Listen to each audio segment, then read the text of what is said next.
All right, so Brendan and I couldn't get together to do our video. So in a minute, I'm going to have my daughter come up. She's going to be my Alzheimer's patient.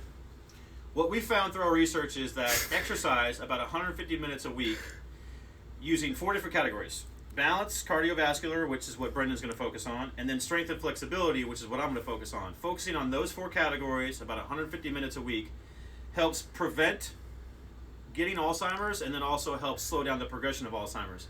Now, the progression piece. There are many factors that go into determining how someone gets Alzheimer's. There's a lot of changes in the brain that happen, but there are things like smoking, there are things like socioeconomic status, there are things like obesity, your weight, your activity level. So exercise is focusing on the activity level, which is one of the modifiable risk factors for getting Alzheimer's. So if you keep a person more mobile and strong, you can keep them engaged in their community, you can keep them engaged with their family. This keeps the brain firing, you keep learning things. This is one of the ways and mechanisms they think that this delays the progression of Alzheimer's. This exercise, which keeps you in your community and engaged in the community. So now I'm going to bring Savannah up, and I'm going to show you some of these exercises that I picked out and why I picked them out, and the stretches that I picked out and why I picked those out. All right, Savannah's here. She's going to demonstrate the first exercise. The first exercise is going to focus on lower extremities. It is the squat. Okay, are you ready? Yeah. All right, Savannah, so show me a squat, please. Take a step back because you're a little close. Show me a squat, please. Okay, that's great. A little low, or actually not low enough. Savannah's pretending that she's a little bit older because we wanted to focus on over 65. So the level, the depth of her squat is not very far. But what I want to make sure that she understands is how to perform it correctly. So show me another squat, and this time let's make sure that you're performing it correctly, okay? That's better. All right. Of course, Savannah would do 3 sets of 10. We're not going to go through them all now, all right? All right, this one is to focus on the upper extremities. And I think scapular stabilization is really key to doing anything with the upper extremities. So, Savannah, first things first, can you squeeze my fingers? There you go, good. And so she's holding this bar out in front of her, and so what I'm going to do is just kind of pull the bar in different directions and make her keep her scapula pinched back here together. So she's using the muscles that attach to the scapula to do this. And we do 3 sets of 10, and we make sure that she's breathing correctly and that she's holding the position correctly. All right, the third and final exercise is for the core, and it's called a Patho press. So Savannah is going to have her shoulder blades pinched back together back here. She's going to have her core tucked in, and then she's going to start at her chest and just press out in front of her. Just like before, she's going to do 3 sets of 10. She's going to focus on her breathing. She's going to focus on engaging her core and making sure that her scapula are pinched back behind her.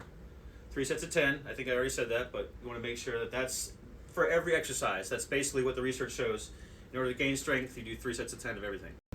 All right, here's our first exercise for flexibility, our first stretch. First one's going to be for the calves. All right, so Savannah, we've already worked on the technique and the form earlier. She's going to show me what she remembers. That front leg is bent and the back leg is straight. Her heels staying on the floor, and she's stretching this calf. She's going to hold that stretch for 30 seconds, and she's going to do 60 seconds based on her over 65 years of age, and she's going to do 2 sets each time she does that. All right, now this stretch is going to stretch out Savannah's lower back muscles. So Savannah is going to be on her knees. She's going to reach forward with her arms, let her bottom sink back to her feet, and it's just going to stretch out. Let your head rest. There you go, good. And she's going to hold this stretch for 60 seconds, just like the last one, and she's going to do at least 2 sets of these. 3 sets would be great. Do you feel that stretch, Savannah? Yes. Good job.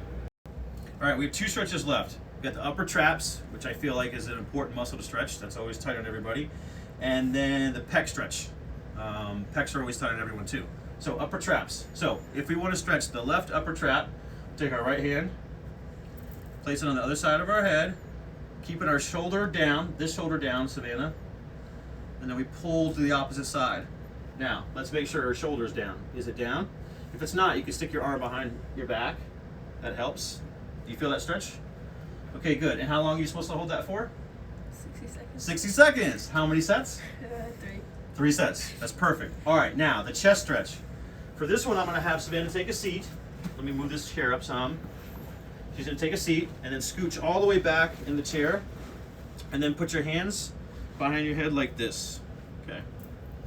And then what I'm going to do is I'm going to tell Savannah to take a deep breath in, and then let it out for me. Okay. And this is stretching her pec muscles right now. I felt like I would do a manual stretch because she's been a good patient and she's done all these exercises and stretches on her own. Okay. So I'd hold that for 30 seconds or 60 seconds, sorry, and I'd also do 2 or 3 sets for that as well. All right, so those are the exercises and those are the stretches.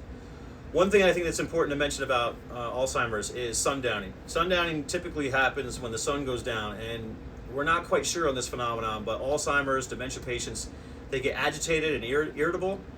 So if you have a patient that has Alzheimer's, especially if it's progressed further along, you should definitely try to work them into your schedule earlier in the day, middle of the day. Try to avoid working with them later in the afternoon or towards the evening.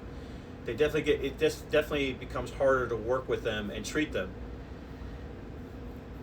So this is our video. Hope you got something out of it. Brendan and I, again, couldn't get together to do it, but I had my kids help me out, so I'm thankful for that.